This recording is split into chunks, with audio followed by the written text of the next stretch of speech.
विराट कोहली दुनिया के सबसे अमीर क्रिकेटर हैं, लेकिन कोहली इतना सारा पैसा जहां उड़ाते हैं आप जानकर हैरान हो जाएंगे। ये दुनिया का सबसे खतरनाक हैकर है जिसने सिर्फ 15 साल की उम्र में नासा को हैक करके बहुत सारी खुफिया जानकारी हासिल कर ली थी। इसीलिए आज भी नासा इसके नाम से खौफ खाता है। एक बार रोनाल्डो ने भेष बदल कर प्रैंक करने की सोची, तब उन्होंने एक लड़की से उसका नंबर मांगा, लेकिन उसके बाद जो हुआ आप उस पर विश्वास नहीं कर पाएंगे। Number 5, Jonathan James. इस हैकर का नाम सुन के आज भी नासा की रातों की नींद उड़ जाती है। जोनाथन ने ऐसा काम किया था जिससे पूरी दुनिया हैरान हो गई थी। जोनाथन जेम्स जब 15 साल के थे तब उन्होंने सिर्फ अपने मजे के लिए दुनिया की सबसे सेफ स्पेस एजेंसी नासा को ही हैक कर डाला था। नासा के नेटवर्क को हैक करने के बाद उन्होंने इंटरनेशनल स्पेस स्टेशन की पूरी इंफॉर्मेशन निकाल ली, जिसकी कीमत लगभग $17 लाख के बराबर थी, जिसके कारण नासा को मजबूर होकर अपने काम को 3 हफ्तों तक बंद करना पड़ गया और नासा को करीब $41,000 का नुकसान हो गया। कुछ ही दिनों के बाद जेम्स को उन्हीं की प्रोग्राम से नासा ने उसे पकड़ लिया, जिसके बाद वो पुलिस के हाथ आ गया और उसे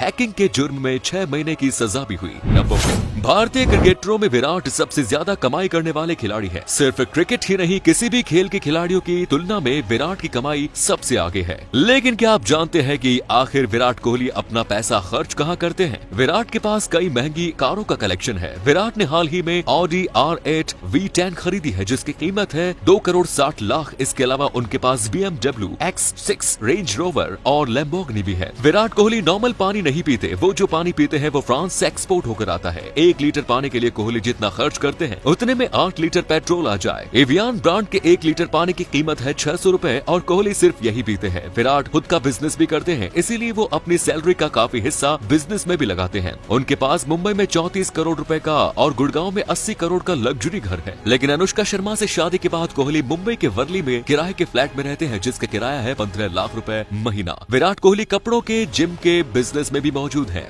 fashion company wrong Virat Kohli की ही कंपनी है और चिसेल जिम चैंस में विराट कोहली ने 90 करोड़ रुपए इन्वेस्ट किए हैं। इस समय विराट कोहली करोड़ों की कमाई है, 469 करोड़ का घर और 19 लग्जरी कारों के मालिक है। नंबर 3, ये साल 2015 की घटना है जब रोनाल्डो अपना पूरा हुलिया बदलकर स्पेन की एक सड़क पर फुटबॉल खेलने लगते हैं, जहां वो अपनी गजब की फुटबॉल ट्रिक्स रोड पर दिखा रहे थे, लेकिन कोई भी उन्हें भाव नहीं दे रहा था। जब वो फुटबॉल खेल रहे होते हैं तभी वहां से एक खूबसूरत लड़की निकलती है, जिससे रोनाल्डो उसका नंबर मांगते हैं, लेकिन वो साफ मना कर देती है और वो भी उन्हें भाव नहीं देती है कि तभी वहाँ एक बच्चा आता है जो रोनाल्डो के साथ खेलना शुरू कर देता है। बच्चा काफी देर तक रोनाल्डो के साथ खेलता है। उसके बाद रोनाल्डो फुटबॉल को उठाकर उस पर ऑटोग्राफ देते हैं और दाढ़ी हटाकर अपने असली रूप में आते हैं, जिसके बाद वहाँ मौजूद वही लोग उस आदमी को नजरअंदाज कर रहे थे। वो फोटो खींचने लगते हैं और ऑटोग्राफ के लिए उन पर टूट पड़ते हैं। मिस्र में 40 साल राज करने वाली आखिरी राजकुमारी क्लियोपैट्रा का नाम तो आपने सुना होगा। वो इतनी खूबसूरत थी कि उसे देखकर हर कोई पागल हो जाता था और पल भर के लिए अच्छे बुरे की समझ खो जाती थी। उसे हर आदमी पाना चाहता था। अपनी खूबसूरती के लिए इतनी मशहूर थी कि कई देशों से मीलों का सफर तय करके लोग उसे देखने आते थे। क्लियोपैट्रा को सुंदरता की देवी भी कहा जाता था और खूबसूरत दिखने के लिए वो पानी से नहीं बल्कि हर रोज 700 गधी का दूध मंगाती थी और उससे नहाती थी, जिससे उसकी त्वचा हमेशा खूबसूरत बनी रहती थी। लेकिन आप विश्वास नहीं करेंगे अगर मैं कहूँ कि आप ये देख सकते हो कि अगर आज क्लियोपैट्रा जिंदा होती तो कैसी दिखती। रॉयल्टी नाउ नाम के एक इंस्टाग्राम यूजर ने उनके स्टेचू को कुछ सॉफ्टवेयर की मदद से री इमेजिन किया और एक ऐसी फोटो बनाई जिसे आप देख सकते हो, और अगर आज क्लियोपैट्रा जिंदा होती तो कुछ ऐसी दिखती। नंबर 1, आज तक आप सभी यही सोचते होंगे कि पूरी दुनिया में 12 महीने का एक साल होता है और 7 दिन का एक सप्ताह होता है, लेकिन दुनिया में एक ऐसा देश भी है जहाँ एक साल 12 महीने का नहीं बल्कि 13 महीनों का होता है। और यही कारण है कि जहाँ पूरी दुनिया में 2021 चल रहा है, वहीं इस देश में अभी तक 2014 चल रहा है। इस देश का नाम है इथियोपिया। अफ्रीकी देश इथियोपिया का कैलेंडर दुनिया से 7 साल 3 महीने पीछे चलता है। यहाँ के लोग 13वें महीने को पैग्यूम कहते हैं, जिसमें 5 या फिर 6 दिन होते हैं। इस महीने को उन दिनों की याद में जोड़ा गया है जो किसी कारण से साल की गिनती में नहीं आ पाते और ये लोग न्यू ईयर 1 जनवरी के बजाय 11 सितंबर को मनाते हैं। इथियोपिया बेहद दिलचस्प जगह में से एक माना जाता है। इस देश का इतिहास काफी पुराना है, लोगों के रहन सहन का तरीका अलग है और इस देश की गहरी सांस्कृतिक पहचान है। कुल मिलाकर इथियोपिया एक ऐसी जगह है जहाँ समय में पीछे जाने जैसा अनुभव होता है।